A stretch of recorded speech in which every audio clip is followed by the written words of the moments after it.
Nel nombre del Tata, y del Anak, y del Espíritu Santo. Amén.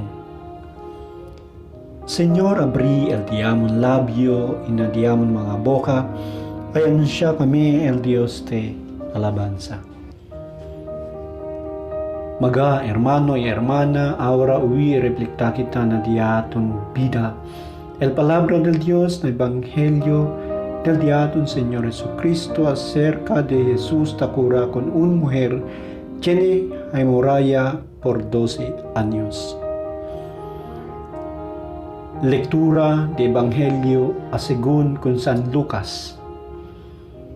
Gloria con usted, Señor.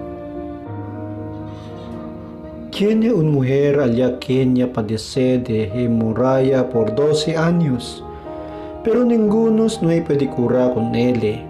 Y atracalena detrás de Jesús y trompeza el sit de su calumbot y el mismo hora y descansa el hemorragia.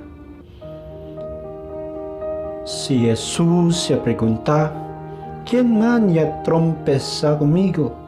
Todos sila ya nega. Y si Pedro y su mga uban ya habla, maestro, el mga gente taman dalasukan alrededor de este, y taman rimpuahan gayot. Pero si Jesús ya habla, tiene que ya trompeza conmigo, kaya sintiyo que tiene poder ya sale conmigo.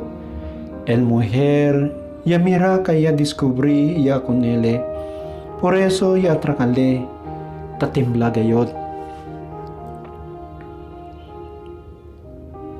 Yaman kuluble na presencia de Jesús y habla adelante de todo el mga gente si porque le ya trompeza con Jesús y pakimodo ya que dale bueno el mismo hora.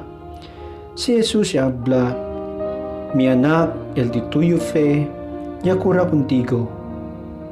Volve con paz. Este amo el Evangelio del diaton Señor Jesucristo. Taalaba kami con usted, Señor Jesucristo. En este momento, dale kita 30 segundos de silencio para reflectar kita na diaton vida, el palabra del Dios, el Evangelio del diaton Señor Jesucristo. Iya uwi kita.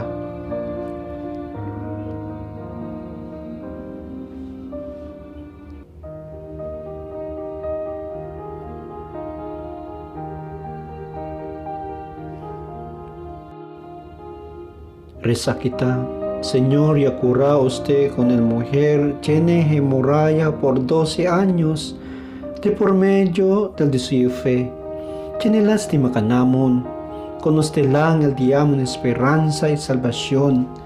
Na este Dios y fe que tiene